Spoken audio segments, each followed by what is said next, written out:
함께 은혜 나눌 하나님 말씀은 골로새서 2장 16절에서 19절까지 말씀, 19절만 우리가 함께 봉독하도록 하겠습니다. 시작. 머리를 붙들지 아니하는지라 온 몸이 머리로 말미암아 마디와 힘줄로 공급함을 받고 연합하여 하나님이 자라게 하심으로 자라느니라. 아멘. 머리를 붙들라 라는 제목으로 하나님 말씀 증거하도록 하겠습니다. 우리가 지난 주일에는 바울 사도가 골로새 교회를 위협하던 거짓 교사들의 철학과 헛된 속임수, 사람의 전통과 세상의 초등학문을 정면으로 박살내면서 예수 그리스도의 십자가 안에서 이미 완전하게 이루어진 그 압도적인 구속의 실체를 장엄하게 선포해 주시고 있는 내용을 우리가 함께 자세히 살펴봤었어요.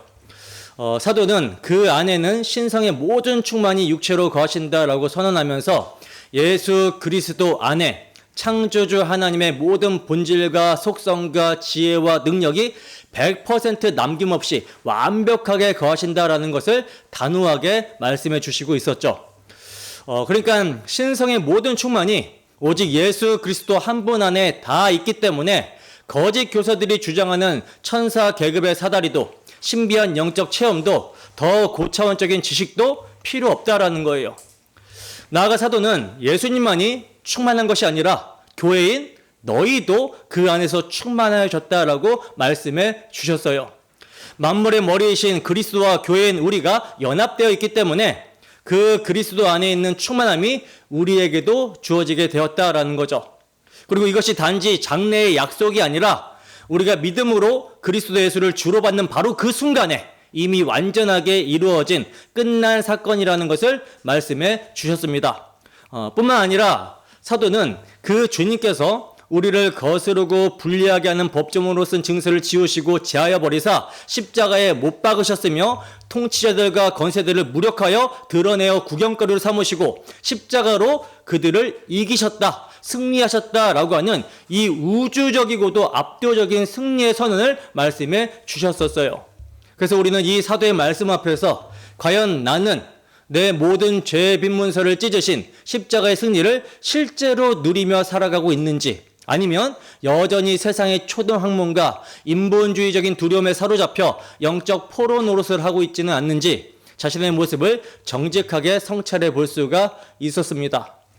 어떻게 지난 한 주간 십자가로 승리하신 주님을 의지하며 당당하게 행하셨습니까? 마귀가 정죄의 목소리로 파고 들어올 때 교회를 향한 세상의 공격과 교회를 비난하는 사람들 앞에서도 다 이루었다라고 선포하신 그 십자가의 승리가 여러분들의 실제 삶을 움직이는 유일한 동력이 되셨습니까? 여러분, 십자가의 승리에 연합된 성도는요, 세상이 흔들어대는 위협과 비난, 물질적인 손해 앞에서 비굴하게 무릎 꿇는 자가 아니에요. 도리어 그 환난 속에서도 나를 세상의 헛된 우상으로부터 끊어내시고 오직 영원한 소망이신 그리스도만을 굳게 붙들게 하시는 하나님의 선하신 섭리를 신뢰하는 자들이라는 거죠. 그리스도께서 이미 모든 원수의 무장을 해제시키시고 우리를 자신의 몸된 교회로 연합시켜 주셨기 때문에 세상이 내세우는 그 어떤 화려한 조건이나 힘의 원리도 십자가의 영광 앞에서는 아무런 효력을 발휘할 수 없다라는 것을 아는 자들이라는 겁니다. 그래서 날마다 그리스도의 십자가의 승리를 의지하여 믿음으로 원수의 교묘한 참수 앞에서도 평강을 누리며 머리 되시는 그리스도 안에서 흔들리지 않고 서 있게 되는 거예요. 참으로 여러분의 마음에 오직 십자가의 승리만이 내 인생의 유일한 자랑이며 그 대속의 은혜만이 내 진짜 삶의 이유가 되기를 간절히 소원하는 거룩한 갈망함이 있습니까? 이 시간 주 성령께서 말씀을 통해 역사해 주셔서 십자가로 이기셨다라고 하는 그 승리의 선언이 이 예배당 안에서만이 아니라 우리 매일의 일상 전체에서 실제로 살아 역사하게 되기를 간절히 소원합니다.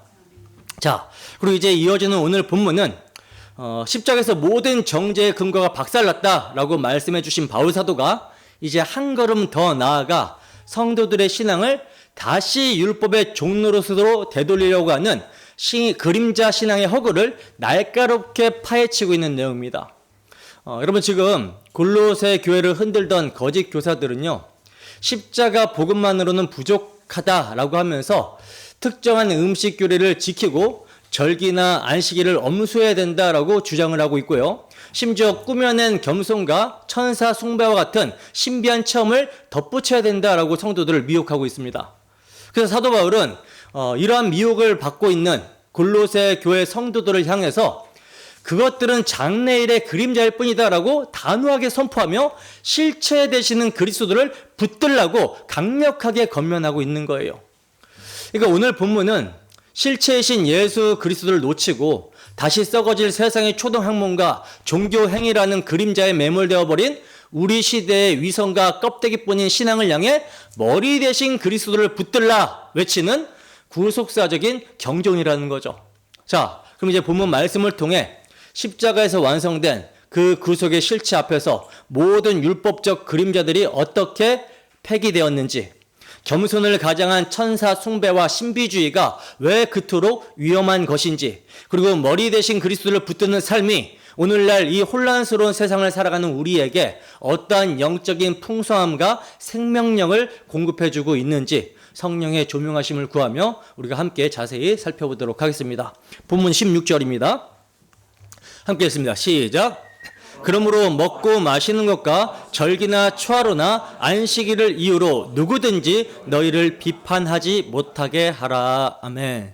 자, 보시면 오늘 본문의 시작을 사도는 그러므로라는 말로 시작을 하고 있어요. 그러므로. 그러므로는 앞의 내용이 뒤에 이어질 말씀의 이유나 근거가 될 때 사용하는 접속사잖아요. 그렇다면 지금 사도가 어떤 내용을 전제로 이 명령을 하고 있는 것인가? 어떤 전제로 이 명령을 하고 있는 것입니까? 바로 앞에 있는 내용을 받아서 하고 있는 거죠. 우리를 거스르고 불리하게 하는 법정으로 쓴 증서를 지우시고 제하여 버리사 십자가에 못 박으시고 통치자들과 권세들을 무력하여 드러내어 구경거리로 삼으시고 십자가로 그들을 이기셨느니라. 즉 우리를 정죄하던 율법의 채무 증서가 십자가에서 완전히 말소가 되었고 사탄의 무장이 영원히 해제되었다라고 하는 그 사실을 사도는 받아서 그러므로라고 말씀하고 있는 거예요. 십자가에서 이미 모든 율법의 요구가 지불되었고 마귀의 참수가 끝났기 때문에 이제 그 어떤 조건이나 규례로도 성도들을 정죄할 수 없다라고 하는 확정적인 선언을 그러므로에 담아서 이제 그 어떤 율법적 규례들이라도 그것을 가지고 너희를 올가매려고 하는 자들에게 결코 눌리면 안 된다, 눌리지 말아라 하는 것입니다.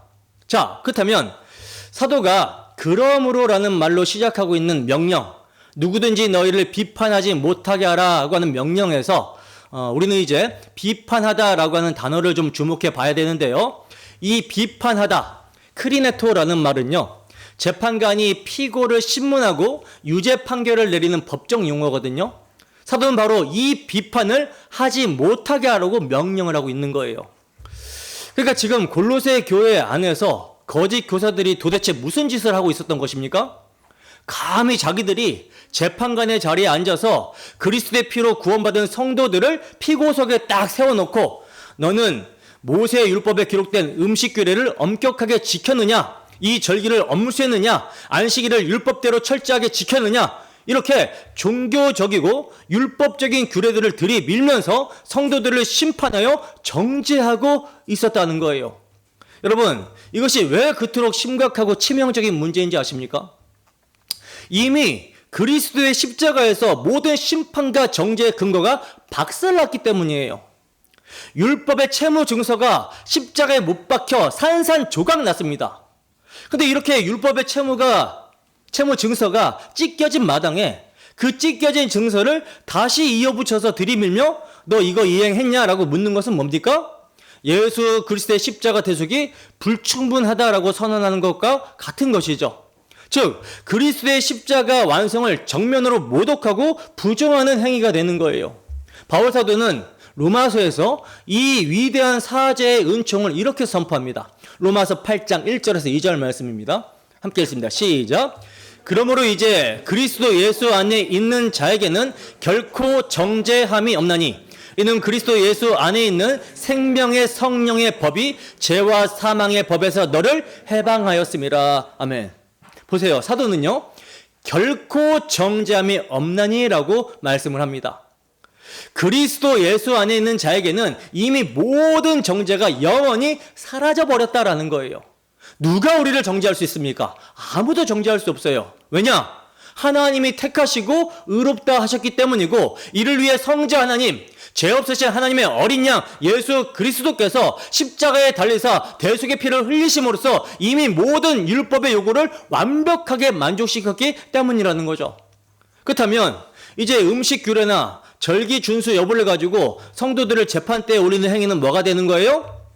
그리스도 안에서 하나님 아버지가 이미 선언하신 무죄 판결을 인간이 감히 뒤집으려고 하는 패역한 시도가 되는 거예요.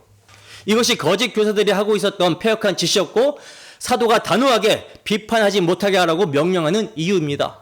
자, 그러면 여기서 이제 거짓 교사들이 들이밀었던 구체적인 항목들을 좀 살펴보도록 합시다. 우선 먹고 마시는 것이라고 사도는 말씀하고 있는데요. 이건 구약의 정결법에 해당하는 음식 규례들이거든요. 레위기 11장에 상세하게 기록된 정결한 짐승과 부정한 짐승의 구별, 굽이 갈라지고 새김질하는 것만 먹으라고 하는 명령, 피를 먹지 말라고 하는 명령 등 정결을 위한 철저한 구별의 규례들인데요. 구약시대에 하나님께서 이 까다로운 규례들을 주신 목적은 분명합니다. 이스라엘 백성들이 이방 민족의 타락한 풍습과 섞이지 않고 매일 일용한 양식을 먹고 마시는 그 일상의 가장 기본적인 순간에서부터 자신들이 유월절 어린 양의 피로 말미암아 하나님의 거룩한 백성으로 구별되었다라는 것을 기억하라는 거예요. 그 사실을 기억하고 훈련하게 하시려는 것이었습니다. 그리고 절기는요, 유월절, 오순절, 초막절과 같이 1년에 3번씩 지켜야 되는 이스라엘의 3대 절기를 의미합니다. 율법의 명령을 따라 이스라엘의 모든 남자는 1년에 3번 자기 생업과 일상을 모두 내려놓고 반드시 하나님이 택하신 성전에 올라가 여호와 앞에 얼굴을 보여야만 했는데요. 이때 결코 빈손으로 나아갈 수 없었고, 각자 하나님이 주신 은혜를 따라서 철저하게 구별된 예물을 드려야 했어요. 그리고 초하루는 매달 첫날을 하나님께 구별하여 드리는 월삭 제사를 의미하고요. 안식일은 7째 날을 거룩하게 구별하여 아무 노동도 하지 말라고 하는 10계명의 10계명 중에 4번째 계명에 해당하는 그런 계명입니다.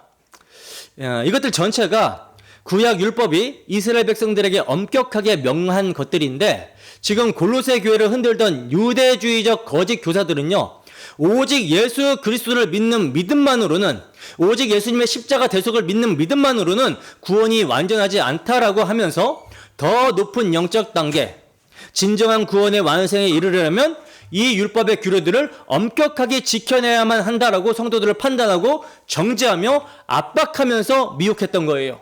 그래서 사도는 강력하고 단호하게 이런 것들로 너희를 비판하지 못하게 하라고 명령을 하고 있었던 것입니다. 자, 그리고 이제 사도는 이 모든 규례들의 본질적 정체가 과연 무엇인지를 단 한 문장으로 선명하고 완벽하게 규정해 버리십니다. 본문 17절입니다. 함께 했습니다. 시작. 이것들은 장래일의 그림자이나 몸은 그리스도의 것이니라. 아멘. 자, 보세요. 앞에서 나열된 그토록 엄격하고 거창해 보이는 율법적 규례들, 먹고 마시는 거, 절기, 초하루, 안식일, 이 모든 것들을 사도가 지금 무엇이라고 규정합니까? 장래일의 그림자다라고 규정하고 있죠. 실체가 아니라 단지 그림자라고 단호하고 아주 명확하게 말씀해 주시고 있어요. 근데 여러분, 여기서 사도가 구약의 율법적 규례들을 그림자라고 부른 것은요, 구약의 율법 자체를 무가치한 것으로 격화시키는 것이 결코 아닙니다. 오히려 그 모든 규례들이 수천 년 동안 가리키고 예표하던 그 위대한 실체가 이제 드디어 우리에게 오셨음을 장엄하게 선언하고 있는 거예요. 그림자가 존재한다라는 것은 뭐예요? 반드시 그 그림자를 만들어내는 실체가 존재한다라는 것을 전제하죠. 그림자는요, 결코 홀로 존재할 수 없으며 실체에 철저히 종속된 거잖아요.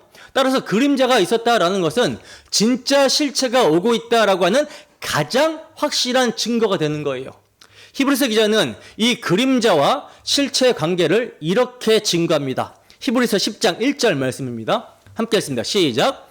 율법은 장차 올 좋은 일의 그림자일 뿐이요 참 형상이 아니므로 해마다 늘 드리는 같은 제사로는 나오는 자들을 언제나 온전하게 할 수 없느니라. 아멘. 자, 보세요. 히브리서 기자는 율법은 뭐라고 증거합니까? 장차 올 좋은 일의 그림자다라고 증거를 합니다. 그러면 율법이 그림자인 결정적인 이유가 무엇입니까? 참 형상이 아니기 때문이라는 거예요. 그러니까 율법 자체, 제사 그 자체가 우리를 구원하는 실체가 아니라는 것입니다. 그러니까 율법은 장차 오실 실체신 예수 그리스도를 손가락으로 가리키는 이정표 역할을 했었던 거라는 거죠. 그렇기 때문에 짐승의 피를 흘리는 그 율법의 제사로는요, 나오는 자들을 언제나 온전하게 할 수 없었던 거예요. 왜 온전하게 할 수 없었는가? 그림자는 그림자일 뿐 결코 실체를 대신하여 생명을 줄 수 없기 때문입니다. 자, 그렇다면 누구든지 너희를 비판하지 못하게 하라고 명령하면서 사도가 나열한 구약의 이 율법적 규례들이 그림자로서 어떻게 실체를 가리키고 있었는지를 보도록 하겠습니다. 먼저 먹고 마시는 규례, 곧 정결법은 무엇을 가리키고 있었습니까? 유월절 어린 양의 피로 말미암아 하나님의 거룩한 백성으로 구별되었다라는 사실을 잊지 않고 기억하게 하시려고 주신 이 정결법은요, 바로 실체이신 예수 그리스도 안에서 완성되는 참된 거룩, 십자가 보혈로 씻겨지는 내면의 완전한 정결함을 가리키고 있었던 거예요. 여러분, 구약의 백성들은 무엇을 먹고 마시냐 하는 외부적인 규례를 지킴으로써 자신이 부정해지거나 자신이 거룩해진다라고 여겼어요. 그러나 타락한 인간의 본성은 겉으로 들어가는 음식을 가려 먹는다고 해서 그 부패한 속사람이 깨끗해질 수 있는 구조가 결코 아니죠.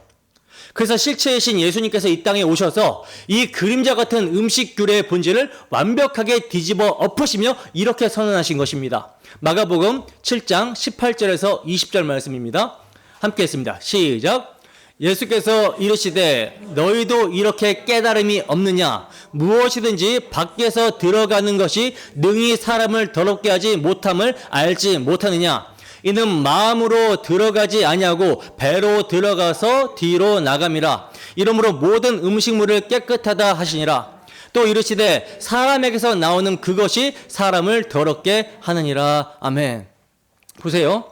예수님께서는요, 모든 음식물을 깨끗하다라고 선언하심으로써 먹고 마시는 외적인 규례가 끝이 났음을 명확히 하시고 있죠. 진짜 인간을 더럽고 부정하게 만드는 것은 밖에서 입으로 들어가는 돼지고기나 비늘 없는 생선이 아니라 타락한 인간의 마음속 깊은 곳에서 따리를 틀고 터져나오는 악한 생각, 탐욕, 시기, 교만, 거짓과 같은 죄악의 본성들이라는 거예요.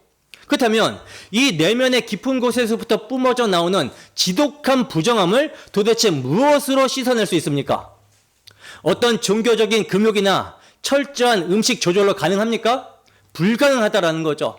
오직 참된 성전이시며 대제사장이신 예수 그리스도께서 십자가에서 자기 살을 찢고 피 흘리신 그 보배로운 피만이 우리의 썩어 문드러진 내면의 더러움을 완벽하게 도말하고 깨끗하게 하며 우리를 거룩한 하나님의 자녀로 구별해낼 수 있는 유일한 능력이 된다라는 것입니다.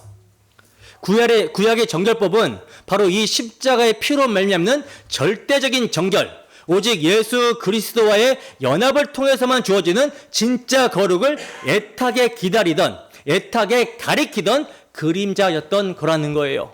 자, 그러면 절기들은 또 무엇을 가리키고 있었습니까? 절기들. 가장 대표적인 유월절은 죽음의 사자가 애굽의 장자들을 칠 때 어린 양의 피를 문설주와 문인방에 바르는 짓만 죽음이 넘어가게 된 것. 즉 애굽의 종살이에서 이스라엘을 건져내는 하나님의 구원을 기념하는 절기죠. 근데 이 유월절이 궁극적으로 가리키는 실체가 무엇이었습니까? 참된 하나님의 어린 양이신 예수 그리스도께서 십자가에서 살을 찢고 피를 흘리심으로 우리를 죄와 영원한 사망, 마귀의 종살이에서 완벽하게 건져내시는 그 위대한 구속 사건이 실체예요. 바울 사도는 이 사실을 이렇게 증거합니다. 고린도전서 5장 7절 말씀입니다. 함께 했습니다. 시작. 너희는 누룩 없는 자인데 새 덩어리가 되기 위하여 묵은 누룩을 내버리라. 우리의 유월절 양 곧 그리스도께서 희생되셨느니라. 아멘.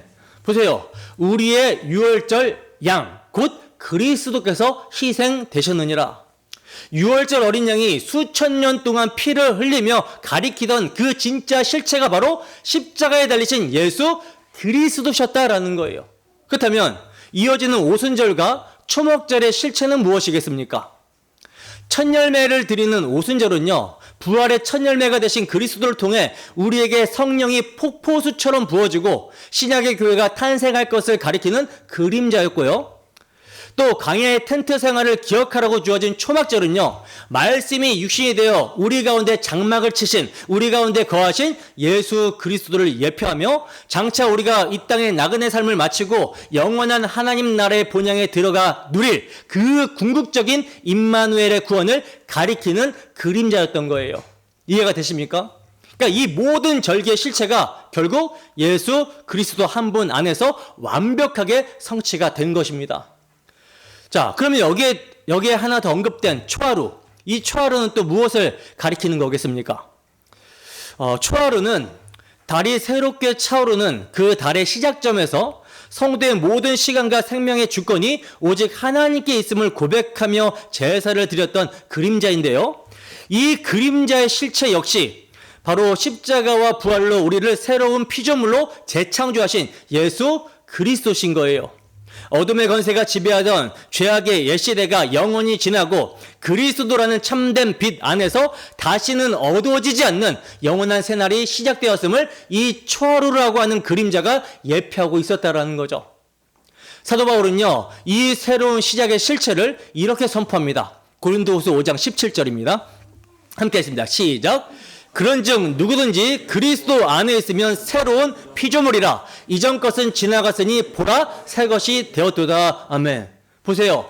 이전 것은 지나갔으니 보라 새 것이 되었도다. 그리스도와 연합하여 새로운 피조물이 된 성도에게 이제 매달의 초하루가 아니라 그리스도 자체가 영원한 새날이며 새로운 시작의 실체가 되는 것입니다.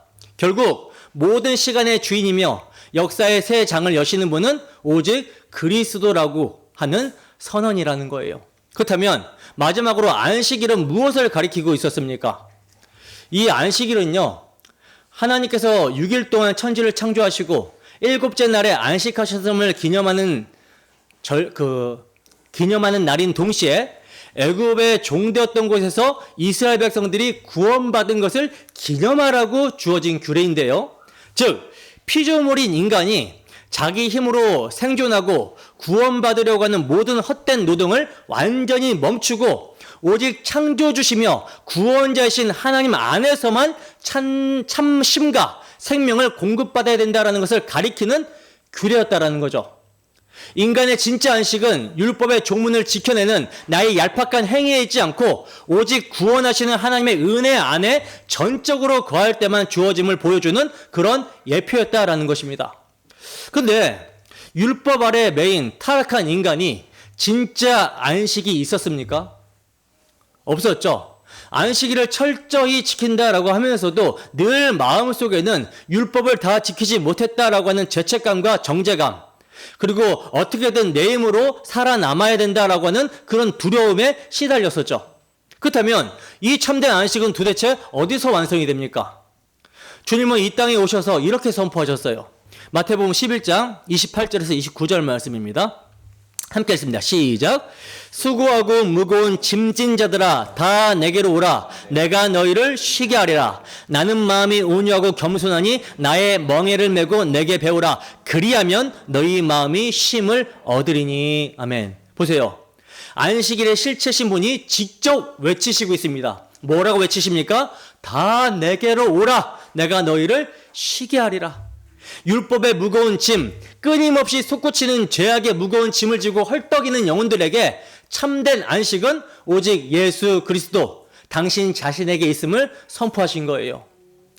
구약의 안식일이 그토록 애타게 가리키던 영원한 쉼이 십자가에서 다 이루었다 선언하신 예수 그리스도 안에서 드디어 완성된 형태로 우리에게 주어지게 된 것입니다. 자, 그렇다면 여러분, 실체신 그리스도께서 오셔서 모든 것을 완성하셨는데도 불구하고 다시 안식일 규례를 지키느냐 지키지 않느냐, 무엇을 먹느냐 마시느냐로 성도를 정죄하는 것은 도대체 무슨 짓입니까? 그것은 영원한 생명을 소유한 자에게 썩어질 그림자를 다시 구원의 조건으로 들이미는 끔찍한 기만이 되는 것이죠. 히브리서 기자는요, 그림자와 실체의 이 교체를 이렇게 증거합니다. 히브리서 10장 9절에서 10절 말씀 함께 읽습니다. 시작. 그 후에 말씀하시기를 보시옵소서, 내가 하나님의 뜻을 행하러 왔나이다 하셨으니 그 첫째 것을 폐하심은 둘째 것을 세우려 하심이라. 이 뜻을 따라 예수 그리스도의 몸을 단번에 들이심으로 말미암아 우리가 거룩함을 얻었노라. 아멘. 예수 그리스도께서 당신의 몸을 단번에 들이심으로써 우리의 모든 구원을 완벽하게 성취하셨다라는 거예요. 때문에 그림자인 첫째 것은 완전히 폐지되었다라는 것이죠. 남편이 전쟁터에 나갔을 때 아내는 남편이 남기고 간 빛바랜 사진을 품고 그 사진을 보며 그리움과 위로를 얻습니다. 이것이 구약의 성도들이 율법이라고 하는 그림자를 대하던 태도라고 볼 수 있죠. 근데 전쟁이 끝나고 남편이 살아서 문 열고 진짜 내 눈앞에 돌아왔어요. 그런데도 아내가 살아있는 남편은 쳐다보지 않고 계속해서 그 옛날 사진만을 끌어안고 내 사랑하는 남편이라고 하면서 입을 맞추고 있다면 이것은 온전한 사랑이 아니죠. 정신 나간 짓이에요. 지금 골로새의 이단들이 요구하는 짓이 정확히 바로 그와 같은 정신 나간 짓, 미친 짓이었다라는 거죠. 생명의 구원자이신 예수 그리스도를 모셔두고도 또다시 썩어질 음식 규례와 날짜를 지키는 율법의 그림자 속으로 기어 들어가야 구원이 완성된다라고 성도들을 미혹하고 있었던 것입니다. 그래서 사도는 17절 하반절에서 강력하게 쐐기를 받고 있는 거예요. 몸은 그리스도의 것이니라. 여기서 몸, 소마라고 하는 단어가 핵심인데요. 이것은 헛된 그림자와 대조되는 실체, 본체를 의미하는 말이에요. 그러니까 그림자가 아닌 진짜 본체, 영원한 생명을 주는 실제 몸통이 오직 예수 그리스도의 것이라고 하는 위대한 선언입니다. 즉 율법의 모든 규례들이 수천 년간 그림자로서 가리키던 그 찬란한 진리의 실체는 오직 예수 그리스도셨다라는 거예요. 그렇다면 여러분, 이제 이 진리의 말씀 앞에 우리의 신앙의 실존을 정직하게 성찰해 보시기 바랍니다. 우리는 매주 강단에서 구속사, 십자가 복음을 듣고 아는 자들이에요. 그래서 유대인들처럼 할례를 받아야 된다라거나 율법의 안식일 규례나 돼지고기를 먹지 않는 규례를 지켜야 된다라고 착각하는 사람은 이 자리에 아무도 없습니다. 우리는 이단들의 논리에 빠지지 않는다라고 안심합니다. 그런데 정말로 우리는 모든 그림자를 다 배설물로 버리고 오직 실체이신 그리스도만을 유일한 가치로 붙들고 살아가고 있습니까?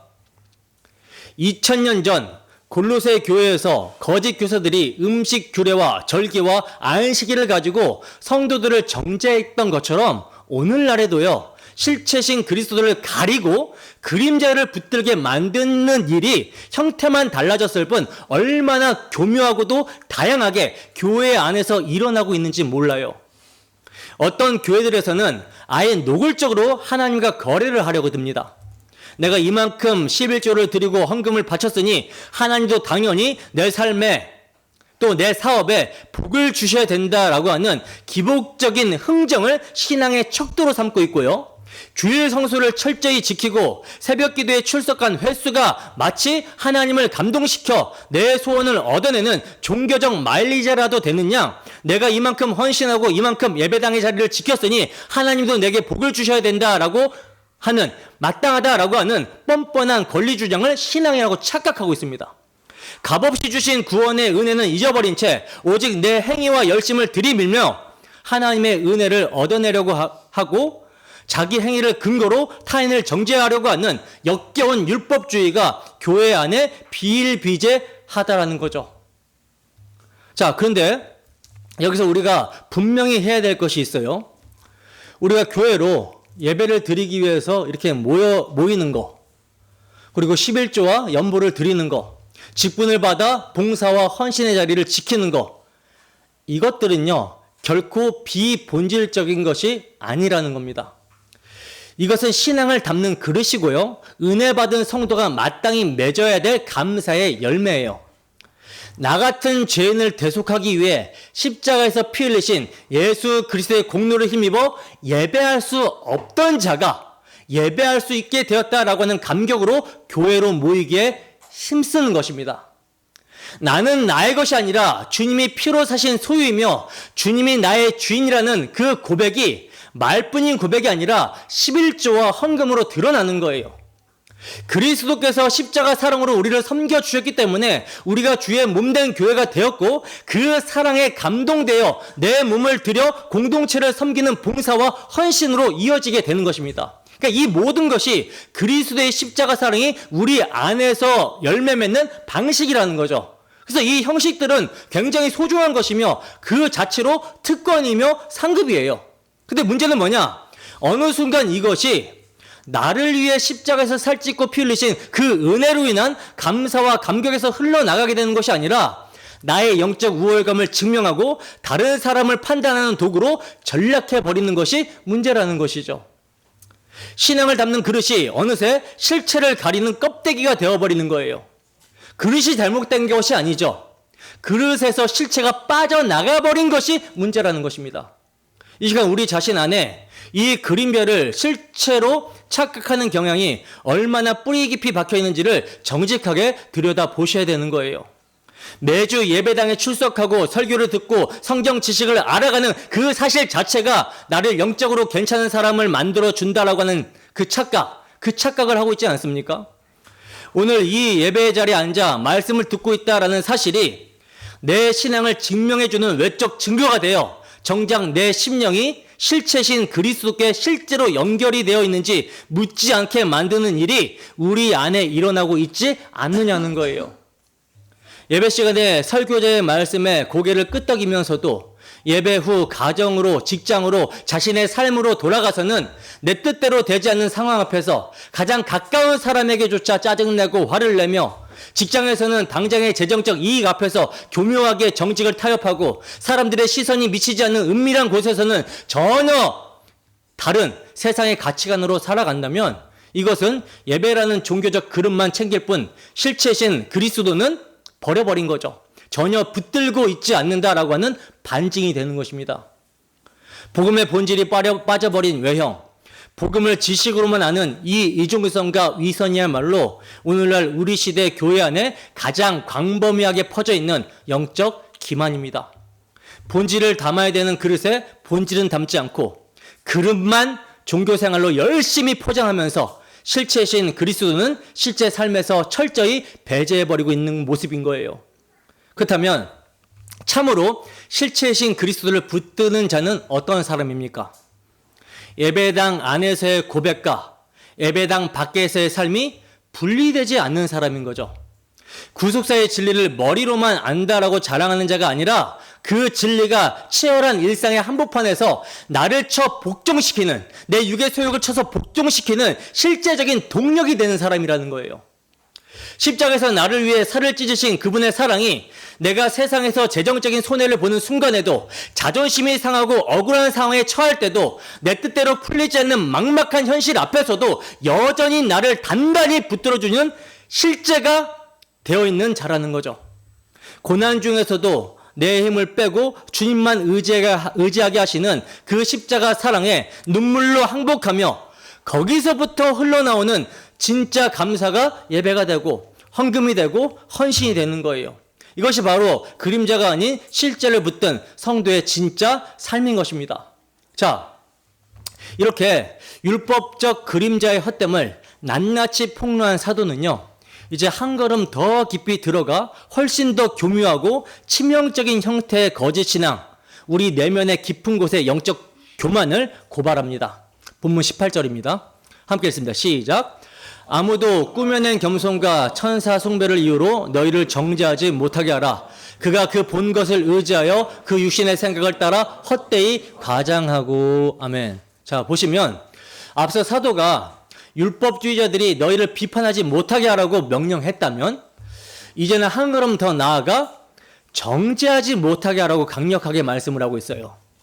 여기서 정죄하다, 카타보라 베우에토라는 말은요, 경기장에서 심판이 선수의 자격을 박탈하거나 마땅히 받을 상을 빼앗아 버리는 것을 의미하는 단어입니다. 즉, 너는 실격이다라고 판정하는 거예요.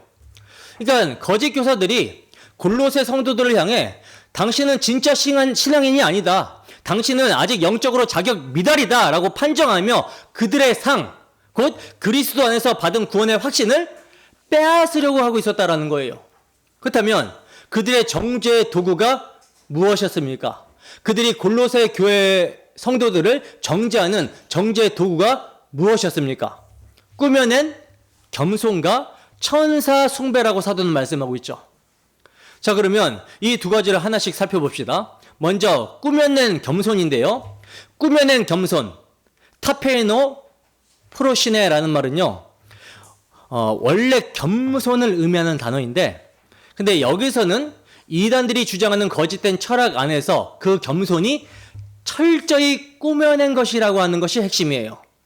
스스로 원하여 자의적으로 만들어낸 외식하는 종교적 겸손이라는 거죠. 자, 그러면 이들이 어떻게 겸손을 가장해서 성도들을 속였는가? 이렇게 속이는 거죠. 생각해 보세요. 우리같이 먼지 같고 연약하고 죄 많은 피조물이 어떻게 감히 지극히 높으신 거룩한 하나님께 직접 나아갈 수 있겠습니까? 그분은 너무나 광대하신 분이라 우리의 냄새나는 기도가 그분께 직접 닿을 수 없습니다. 그러므로 우리는 우리를 중재해 줄 수많은 천사들의 계급을 통해 그 영적 존재들에게 먼저 경배하고 의지해야만이 비로소 하나님께 이를 수 있습니다. 이렇게 속였어요. 여러분, 이 말을 언뜻 들으면 얼마나 경건하고 겸손한 것처럼 들려집니까? 자신들은 너무나 부족하고 작다라고 한없이 낮추는 것 같잖아요. 근데 사도는 이것을 꾸며낸 겸손이라고 일갈하고 있어요. 왜 그렇습니까? 이 겸손의 논리가 궁극적으로 창조주 하나님이신 예수 그리스도께서 십자가에서 자기 육체를 찢으심으로 열어놓으신 그 은혜의 직통기를 정면으로 부정하고 모독하는 것으로 이어지기 때문입니다. 그러나 히브리서 기자는 이 은혜의 길에 대해서 이렇게 담대하게 선언합니다. 히브리서 4장 16절입니다. 함께 읽습니다. 시작. 그러므로 우리는 긍휼하심을 받고 때를 따라 돕는 은혜를 얻기 위하여 은혜의 보좌 앞에 담대히 나아갈 것이니라. 아멘. 보세요. 담대히 나아갈 것이니라. 예수 그리스도의 십자가 피로 말미암아 저와 여러분 같은 흉악한 죄인들이 거룩하신 하나님의 은혜의 보좌 앞에, 그 거룩한 지성소 앞에 나아갈 수 있는 새롭고 살 길이 완벽하게 열렸다라는 거예요. 예수 그리스도께서 자신의 육체를 휘장 삼아 찢으심으로 은혜의 보좌 앞에, 그 거룩한 지성소 앞에 담대히 나아갈 수 있는 새롭고 살 길을 여셨다라는 거죠. 그러니까 우리에게 천사의 중재 따위가 필요 있습니까? 없습니까? 없습니다. 영적 계급의 사다리도 필요가 없다라는 거예요. 그럼 뭐가 필요해요? 오직 유일한 중보자이신 예수 그리스도의 피만 필요해요. 그 피 하나로 충분하다라는 것입니다. 그렇다면 우리는 너무 더럽고 부족해서 직접 나아갈 수 없다라며 천사를 숭배하려고 하는 그 거짓된 겸손은 실상 뭐예요? 예수 그리스도의 십자가 대속의 완성을 짓밟고 그분의 피가 열어놓은 길을 걷어차버리는 지독한 불신앙이라는 거죠. 겉으로는 하나님을 높이는 겸손처럼 보이지만 실제로는 십자가를 불충분한 것으로 격화시켜버리는 가장 악랄한 교만인 거예요. 그리고 이어지는 천사 숭배를 좀 보세요. 골로새 이단들은요, 영지주의적 사상의 영향을 받아 타락한 물질 세계와 거룩한 하나님 사이에 수많은 천사 계급, 아이온이 존재한다라고 믿었어요. 그래서 그들은 그 천사들의 사다리를 하나하나 타고 올라가야만 마침내 하나님께 닿을 수 있다라고 하는 논리로 천사 숭배를 강요했습니다. 그러나 바울 사도는 앞서 이 어리석은 주장을 완전히 박살내 버렸었죠. 골로새서 1장 16절입니다. 함께 읽습니다. 시작. 만물이 그에게서 창조되되 하늘과 땅에서 보이는 것들과 보이지 않는 것들과 혹은 왕권들이나 주권들이나 통치자들이나 권세들이나 만물이 다 그로 말미암고 그를 위하여 창조되었고. 아멘. 보세요. 거짓 교사들이 숭배하고 벌벌 떠는 천사들, 곧 하늘에 보이지 않는 것들과 왕권들과 통치자들과 권세들이 모두 누구에게서 창조되었다라고 합니까? 예수 그리스도로 말미암아 창조된 한낱 피조물에 불과하다라고 사도는 증거하고 있죠. 그러니까 피조물을 숭배하고 달래서 창조주께 나아가야 된다라고 하는 것이 얼마나 기가 막히게 전도된 논리입니까? 창조주이시자 만물의 통치자이신 예수 그리스도께서 이미 우리를 구원하시려고 이 땅에 오셨는데, 이 땅에 오셔서 우리의 죄를 전가받고 십자가에서 피 흘리심으로 모든 죄의 문제를 해결해 주셨는데, 피조물인 천사에게 무릎을 꿇어야 된다라는 것은 이건 뭐예요? 복음을 근본부터 뒤집어 엎어버리는 이단의 교리가 되는 것이에요. 그리고 더욱 가증한 것은요, 이 꾸며낸 겸손과 천사 숭배를 행하는 자들의 내면적 실상입니다. 사도는 18절 후반절에서 그들의 정체를 그가 그 본 것을 의지하여 그 육신의 생각을 따라 헛되이 과장하고 라고 하면서 적나라하게 말씀하고 있어요. 이어서 그 본 것은 그들이 주관적으로 경험하는 환상이나 신비 체험을 의미하는데요. 거짓 교사들은요, 자신이 금식하며 고행하다가 천사를 만났다, 남들이 모르는 깊은 영적인 비밀을 환상 중에 봤다라고 하면서 주장하면서 성도들 앞에서 자신을 과장했어요. 이게 정말 지독한 영적 엘리트주의인데요. 나는 이런 놀라운 환상을 봤고 하나님의 음성을 직접 들었다. 너희들은 평범한 신앙의 초보에 불과하지만 나는 이 특별한 체험을 통해 다음 단계로 넘어갔다. 이런 자랑을 하는 것이죠. 그러나 사도는 이것을 뭐라고 규정합니까? 육신의 생각을 따라서 헛되이 과장하고 라고 말씀합니다. 영적이고 신비로워 보이는 그들의 체험과 주장이 실상은 성령의 역사가 아니라 하나님을 대적하는 타락한 아담의 부패한 본성, 즉 육신의 생각에서 터져나온 배설물에 불과하다라는 거예요.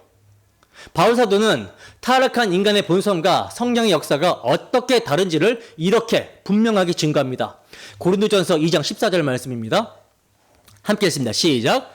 육에 속한 사람은 하나님의 성령의 일들을 받지 아니하나니 이는 그것들이 그에게는 어리석게 보이며 또 그는 그것들을 알 수도 없나니 그러한 일은 영적으로 분별되기 때문이라. 아멘. 보세요.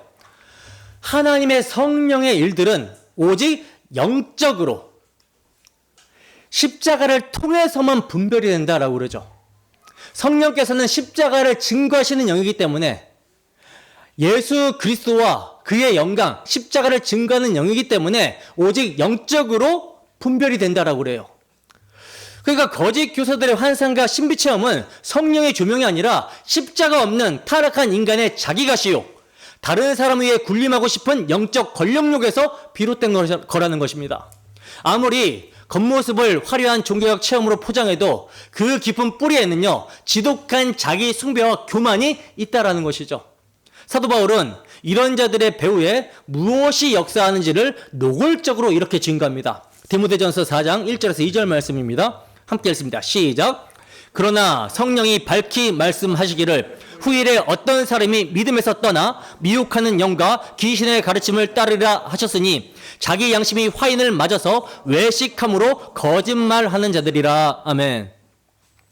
그러니까 이들의 그럴듯한 신비체험 배후에는 진리가 아니라 뭐가 있어요? 미혹하는 영과 귀신의 가르침이 따리를 틀고 있는 거예요. 양심이 화인을 맞아 철저히 외식하면서도 스스로는 그것이 대단히 깊은 영성이라고 착각하게 만드는 사탄의 가장 강교한 올무라는 거죠. 그렇다면 여러분, 이 두려운 말씀이 오늘날 우리의 내면에서 어떻게 교묘하게 작동하고 있는지를 정직하게 직면해 보시기 바랍니다. 오늘날 우리 안에는 이 꾸며낸 겸손과 신비주의적 교만이 없다라고 자신하십니까? 나는 이단들처럼 천사를 숭배하지 않고 기도원에 가서 환상을 쫓지도 않으니 이 말씀과는 전혀 상관없다라고 안심하지 마세요. 오늘날 말씀을 안다라고 하는 교회 안에는요, 환상이나 신비체험보다 훨씬 더 악랄하고 교묘하게 포장된 교만이 있을 수 있다라는 것입니다. 그것이 어떤 모습입니까? 신앙 공동체 안에서 입술로는 나는 부족합니다. 나는 연약한 죄인입니다. 눈물 흘리며 겸손하게 고백하면서도 내면 깊은 곳에서는 그렇게 자신을 낮추며 경건하게 말하는 자신의 모습에 대해 은근한 셀프 칭찬을 한다는 거죠. 근데요, 그렇게 남들 앞에서는 십자가 앞에 엎드린 죄인이라고 거창하게 포장하면서도요, 막상 누군가가 내 약점을 조금이라도 지적하거나 내 상처를 긁는 말을 하는 순간 어떻게 나옵니까? 즉각적으로 분노의 방어기제가 작동하고 자존심이 상해 견디지 못한다라는 거예요. 이것이 겉으로 나올 수도 있고 속으로 삭힐 수도 있죠. 이게 정말 우리들의 역겨운 실상 아닙니까? 진짜 죄인이라면, 진짜 자기가 하나님 앞에 죄인 중에 괴수라고 고백하는 자라면 어떻게 나와야 돼요? 지적을 받았을 때. 당신이 본 것이 맞습니다. 나는 그것보다 더 흉악한 자입니다. 이렇게 엎드려야 마땅한데 위선적인 가짜 겸손을 두르고 있기 때문에 혈기가 터져 나오는 거예요. 더 날카롭게 성찰해 봅시다. 매주 강당에서 십자가 복음을 듣고 구속사 강해를 이해한다라고 하는 그 지식이 우리 안에서 도대체 어떤 무기로 사용되고 있습니까? 그 진리의 말씀이 실제로 나의 자기중심성을 부수고 돈과 명예를 사랑하던 내 탐심을 매일매일 십자가에 못 박는 피 흘리는 싸움으로 이어지고 있습니까? 아니면 구속사를 안다라고 하는 그 알량한 지식이 어느 순간 내 영적 충분함의 훈장이 되어 나와 다른 지체들을 함부로 판단하고 정죄하는 날카로운 칼날로 변질되어 있습니까? 나는 이 교회에서 이렇게 수준 높은 구속사의 말씀을 듣는다. 나는 바른 신학을 안다. 그런데 저 교회는 말씀 수준이 너무 낮다. 저 형제는 아직도 복음을 제대로 모르고 기복주의에 빠져서 헛소리를 한다. 속으로는 남을 가차없이 재단하는 재판관의 자리에 올라가 있으면서도 겉으로는 자신을 진리를 수호하는 겸손한 남은 자로 훌륭하게 포장하고 있는 이 가증스러운 이중성과 외식, 이것이 사도가 경고하고 있는 꾸며낸 겸손의 가장 현대적인 형태인 거예요. 복음의 말씀까지도 그 지식을 내 영적 등급을 높이는 스펙으로 삼아 자신을 과시하는 것, 이것이 이단들이 환상을 자랑하며 육신의 생각을 따라 헛되이 과장하는 것과 본질적으로 다르지 않은 똑같은 자기 숭배인 것입니다. 또한 신비체험을 과장하는 것도 동일한 뿌리에서 나오는 거예요. 오늘날 한국 교회 안에 나는 기도하다 하나님의 음성을 직접 들었다, 놀라운 환상을 보았다, 기적을 경험했다라고 하는 간증들이 얼마나 남발이 되고 있습니까? 물론 하나님은 지금도 일하시고요, 그런 기적을 오늘날도 충분히 역사하실 수 있죠. 그래서 경험할 수 있어요.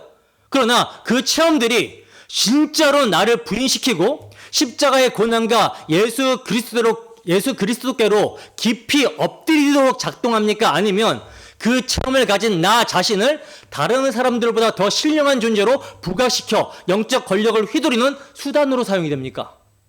후자라면 그것이 바로 사도가 경고하는 육신의 생각을 따라 헛되이 과장하는 짓거리라는 거예요. 성령의 일이 아니라 타락한 육신의 교만함이 종교적 언어로 거룩하게 포장된 귀신의 장난일 뿐이라는 것입니다. 불가하다라는 거죠. 그러나 진정한 겸손은요, 그리스도의 십자가 앞에서 내 속에서 썩은 냄새를 풍기며 올라오는 이 부패한 죄성을 매일 철저하게 발견하고 그리스도의 보혈이 아니면 나는 영원히 지옥에 떨어져 마땅한 죄인입니다 라고 가슴을 치는 것뿐이에요. 자, 이제 사도는 이 율법주의적 그림자와 꾸며낸 겸손, 신비주의적 이단들이 빠진 가장 치명적이고도 본질적인 오류의 핵심을 정확하게 지적합니다. 본문 19절 상반절 함께 읽습니다. 시작. 머리를 붙들지 아니하는지라. 아멘. 자, 보시면 지금 골로새 교회를 어지럽히고 있는 거짓 교사들의 그 모든 복잡한 오류들을요, 사도는 단 하나의 문장으로 폭로하고 있죠. 그림자인 율법에 집착하며 성도를 정죄하는 거, 꾸며낸 겸손으로 천사를 숭배하는 거, 자신의 영적 체험을 과시하며 과장하는 이 모든 종교적 헛짓거리들의 근본적 원인이 도대체 무엇입니까? 바로 머리를 붙들지 않았기 때문이라는 거예요. 여기서 머리가 누구를 가리키는지는 골로새서 전체의 흐름에서 이미 완벽하게 선포되었죠. 누굽니까? 만물의 주관자이시며 몸된 교회의 머리 되시는 참된 실체 예수 그리스도십니다. 사도는 앞서 1장에서도 그는 몸인 교회의 머리시라고 증거를 했고요. 2장 10절에서도 그는 모든 통치자와 권세의 머리시라고 선포했어요. 그러니까 천사들을 숭배하는 자들에게 내가 숭배하는 그 천사들의 전체 머리가 바로 예수 그리스도다라는 것을 통쾌하게 사도가 선포했다라는 것입니다. 그러므로 천사나 규례 따위에 눈을 돌리는 것은 만물의 통치자이신 주인을 내버려 두고 그분의 발 아래 엎드린 피조물과 썩어질 그림자에게 구걸을 구하는 꼴인 거예요. 그리고 머리를 붙들지 아니하는 자라, 여기에서 붙들다, 크라톤이라는 단어는 적당히 손을 얹고 있는 것이 아니라 이거 아니면 안 된다, 생명줄을 쥐듯 아주 강하게 쥐고 절대로 놓지 않고 꽉 붙잡는다라고 하는 의미예요. 그러니까 거짓 교사들의 가장 치명적인 문제는 그들이 입술로는 예수의 이름을 말하면서도 실제로는 생명이신 예수 그리스도를 전심으로 단단히 붙들고 있지 않았다라는 것입니다. 그리스도 외에 율법적 행위나 신비한 체험을 더해야 된다라고 주장하는 그 순간 그들은 생명의 근원이신 머리로부터 스스로를 단절시키는 영적 자살 행위를 감행한 거라는 거죠. 여러분의 몸이 머리에서 떨어져 나가는 순간 그 몸이 어떻게 됩니까? 직사입니다. 죽음이에요. 아무리 값비싼 명품 옷을 걸치고 있고 아무리 헬스장에서 단련한 건장한 근육을 가졌어도 머리가 잘린 몸은 그저 부패해가는 시체일 뿐인 것이죠. 신앙생활도 마찬가지입니다. 예수 그리스도라는 머리를 꽉 붙들지 않고 다른 것을 의지하는 순간 그가 행하는 모든 종교적 활동은 썩은 냄새나는 시체의 경련에 불과하다라는 거예요. 그렇다면 머리를 굳게 붙든 참된 성도는 십자가의 생명이 역사하는 진짜 교회는 도대체 어떤 방식으로 생명력을 유지하며 성장해 나갑니까? 본문 19절 하반절입니다. 함께 읽습니다. 시작. 온 몸이 머리로 말미암아 마디와 힘줄로 공급을 받고 연합하여 하나님이 자라게 하심으로 자라느니라. 아멘. 여러분, 이게 복음이죠. 우리의 영적 성장은요, 결코 내가 내 힘으로 노력하고 종교적 수양을 쌓아서 만들어내는 인위적인 성장이 아니라는 거예요. 성도의 참된 생명력은요, 오직 머리이신 예수 그리스도 한 분으로부터 흘러나오는 은혜를 지속적으로 공급받을 때에만 가능한 것입니다. 당시 헬라의 의학 사상에서 머리는 몸 전체의 생명과 양분을 공급하는 원천으로 이해가 되었거든요. 머리로부터 마디와 힘줄, 즉 뼈와 근육을 잇는 관절과 인대를 통해 생명의 공급이 온몸 구석구석에 전달되어 몸이 기능하고 자란다라는 것이죠. 사도 바울은 이 생물학적 비유를 영적인 진리로 끌어올려 에베소서에서 더욱더 풍성하게 설명합니다. 에베소서 4장 15절에서 16절 말씀입니다. 함께 했습니다. 시작. 오직 사랑 안에서 참된 것을 하여 범사의 계획까지 자랄지니라. 그는 머리니 곧 그리스도라. 그에게서 온몸이 각 마디를 통하여 도움을 받음으로 연결되고 결합되어 각 지체의 분량대로 역사하여 그 몸을 자라게 하며 사랑 안에서 스스로 세우느니라. 아멘. 보세요. 온 몸이 각 마디와 힘줄로 긴밀하게 연결되어 생명의 자양분을 머리이신 그리스도로부터 끊임없이 공급받아 자란다라는 거예요. 여기서 우리는 참된 신앙의 두 가지 거대한 기둥을 발견하게 되는데요. 첫째는 모든 영적인 공급은 오직 머리이신 그리스도 한 분에게서만 온다라고 하는 절대적 의존성입니다. 죄사함의 감격, 거룩하게 살고자 하는 애통함, 환난 속에서도 세상을 이길 담대한 믿음, 육체의 정욕을 이기는 능력, 이 모든 생명의 역사가 내 안에서 스스로 솟아나는 것이 아니라는 거예요. 오직 십자가에 못 박히신 예수 그리스도를 전적으로 의지하고 매달릴 때만 성령의 역사로 말미암아 우리 심령에 부어지게 된다라는 거죠. 그리고 둘째는 이 생명의 공급이 마디와 힘줄을 통해 온 몸으로, 즉 교회 공동체 전체로 흘러가게 된다라는 사실입니다. 그러니까 신앙생활은요, 나 혼자 산속에 들어가서 성경 읽고 돛 닦아서 영적인 거인이 되는 것이 아니라는 거죠. 머리이신 그리스도와 온전히 연합된 자는 필연적으로 그리스도의 몸된 교회의 지체들과 사랑으로 연결되어 연합하게 됩니다. 서로가 서로에게 마디와 힘줄이 되어 나에게 흘러나온 십자가 은혜와 긍휼을 상처받고 연약한 형제에게로 흘려보내며 함께 부둥켜 안을 때 그 거룩한 연합 속에서 참된 영적 성장이 폭발적으로 일어나게 된다는 거예요. 자, 그런데 여기서 가장 중요하고 결정적인 것은요, 뭐겠습니까?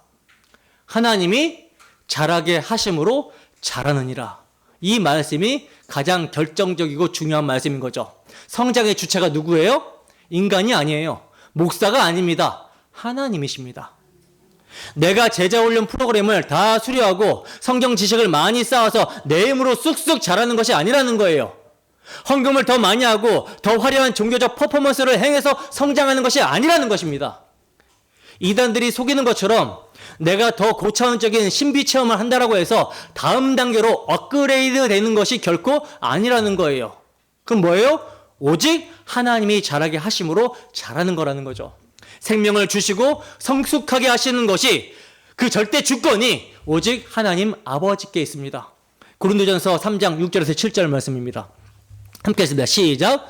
나는 심었고 아볼로는 물을 주었으되 오직 하나님께서 자라나게 하셨나니 그런즉 심는 이나 물 주는 이는 아무것도 아니로되 오직 자라게 하시는 이는 하나님뿐이니라. 아멘. 보세요. 위대한 사도 바울이 심었어요. 말씀의 씨를 뿌렸고 말씀을 전했습니다. 그리고 성경에 능통한 아볼로가 물을 주었어요. 그 씨가 잘 자랄 수 있도록 계속 자양분을 주었다라는 거죠. 그런데 생명을 싹 틔우게 하고 자라게 하시는 분은 오직 누구라고 합니까? 하나님이시라고 합니다. 물론 심고 물 주는 인간의 수고가 무의미하다라는 것이 아니에요. 그러나 그것이 생명을 창조할 수는 없다라는 것입니다. 그러므로 성장의 공로를 내 행위나 열심에 돌리는 것은 하나님의 절대 주권을 도둑질하는 참남한 짓이라는 것을 아셔야 되는 거예요. 그렇다면 우리가 해야 될 유일한 생존의 길은 무엇인가? 하나님의 주권을 인정하는 가운데 오직 머리이신 그리스도를 죽기 살기로 꽉 붙드는 것, 그것이 전부예요. 주님이 나를 붙들고 있다라는 것을 믿음으로 주님을 놓치지 않고 단단히 붙들고 있을 때 그분으로부터 생명의 공급이 마디와 힘줄을 타고 폭포수처럼 흘러들어오고 마침내 하나님께서 친히 나를 빚으시고 자라게 하시는 그 놀라운 성화의 기적이 일어나게 된다라는 것입니다. 요한복음에서 예수님은 이 원리를 포도나무 비유로 이렇게 말씀해 주셨어요. 요한복음 15장 4절에서 5절 말씀입니다. 함께 읽습니다. 시작. 내 안에 거하라. 나도 너희 안에 거하리라. 가지가 포도나무에 붙어있지 아니하면 스스로 열매를 맺을 수 없음같이 너희도 내 안에 있지 하면 그러하리라. 나는 포도나무요 너희는 가지라. 그가 내 안에 내가 그 안에 거하면 사람이 열매를 많이 맺나니 나를 떠나서는 너희가 아무것도 할 수 없음이라. 아멘. 여러분, 주님의 음성을 똑똑히 들으세요. 나를 떠나서는 너희가 아무것도 할 수 없음이라. 머리이신 주님을 떠나서는 너희가 아무것도 할 수 없는 그저 불쏘시기에 불과하다라는 거예요. 포도나무이신 그리스도에게 붙어 있을 때, 즉 십자가의 주님을 단단히 붙들 때에만 그분으로부터 생명의 수액이 흘러나와 구원의 열매가 맺히게 된다라는 것입니다.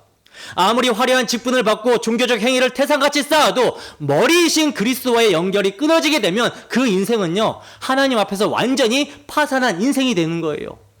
여러분, 이것이 오늘 본문 전체가 우리에게 선포하고 있는 구속사적 진리입니다. 율법적 구례들도, 꾸며낸 겸손과 천사 숭배도, 헛된 신비 체험도 공통점은요, 모두 머리이신 그리스도로부터 시선을 돌려놓았다라는 거, 여기에 공통점이 있어요. 사탄의 전략은요, 언제나 동일합니다. 그리스도 안에 있는 것을 부족하다고 느끼게 만들어서 그리스도 외에 다른 것에서 충분함을 찾게 만드는 거예요.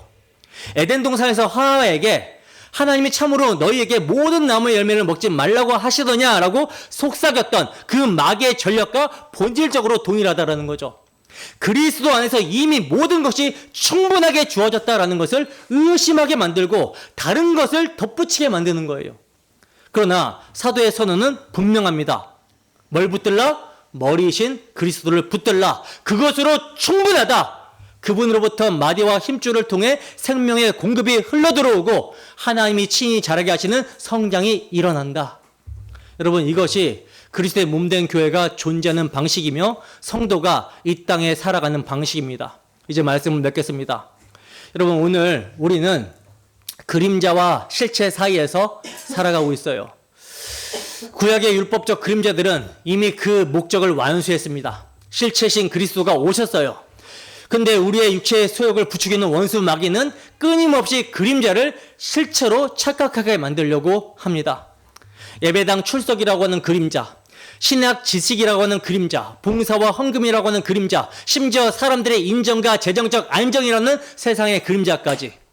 여러분, 이 시간 정직하게 돌아보세요. 본래 이 모든 것들은 참된 영적 본질을 담아내는 그리시여야 하며 오직 실체이신 그리스도의 은혜만을 증거하도록 우리에게 허락하신 도구들입니다. 근데 우리의 죄악된 본성은 어느새 그 거룩한 그릇에서 십자가라고 하는 본질은 쏙 빼버린 채 실체이신 그리스도를 철저히 가려버린 채 그 자리에 자신의 종교적 열심과 행위만을 남겨두고 그것을 붙들고 자랑하지 않습니까? 나아가 이러한 죄성으로 교묘하게 꾸며낸 겸손은 텅 빈 그림자에 불과한 나의 이기적인 열심과 행위들을 그럴싸한 종교적 언어들로 화려하게 포장하여 마치 내가 대단히 헌신적이고 경건한 사랑인인 것처럼 스스로를 속이고 타인마저 기만하게 만들어버리죠. 이 시간 각자의 심령을 정직하게 들여다보세요. 지금 내가 실체라고 붙들고 있는 것이 무엇입니까? 그것이 정말 실체신 그리스도입니까? 아니면 그리스도를 아는 것 같지만 실상은 다른 것을 붙들고 있는 것입니까? 또한 내가 가장 두려워하는 것이 무엇입니까? 재정이 무너지는 것입니까? 사람들의 인정을 잃는 것입니까? 건강을 잃는 것입니까? 자녀가 내 기대에 못 미치는 것입니까? 바로 거기서 내가 실제로 무엇을 붙들고 있는지가 드러나게 되는 거예요. 그리고 내가 가장 분노하는 순간이 언제입니까? 그 분노의 방향이 하나님의 영광이 가려질 때입니까? 아니면 내 이익이 건드려지고 내 자존심이 상처받을 때입니까? 그것이 내 실체를 보여주는 거예요. 여러분, 이 진리의 빛 앞에 드러난 우리의 실상을 외면하지 마세요. 그림자를 실체로 붙들어왔던 모든 것들, 종교적 행위로 포장된 자기의 겸손을 가장한 자기숭배, 신학적 지식을 통한 영적 우월감, 이 모든 것들을 이 시간 십자가 앞에 내려놓으시기 바랍니다. 그리고 다시 한번 실체신 그리스도께로 눈을 돌리세요. 그분만이 충분합니다. 그분 안에서만 하나님이 자라게 하시는 참된 성장이 일어납니다. 머리이신 그리스도를 단단히 붙드는 그 연결이 우리에게 생명이요, 우리의 성장이요, 우리의 전부라는 거예요. 참으로 이 시간 주 성령의 역사를 붙들고 있던 주 성령의 역사로 말미암아 우리가 붙들고 있던 그림자를 놓고 그림자가 가리키는 오직 실체이신 예수 그리스도만을 굳게 붙들게 되기를 간절히 소원합니다. 그리하여 머리이신 그리스도로부터 흘러나오는 생명의 공급을 풍성히 받아 이 험한 세상 속에서도 하나님이 자라게 하시는 성장의 은혜를 날마다 경험하는 우리 모두가 되기를 주님의 이름으로 축원합니다. 기도하겠습니다.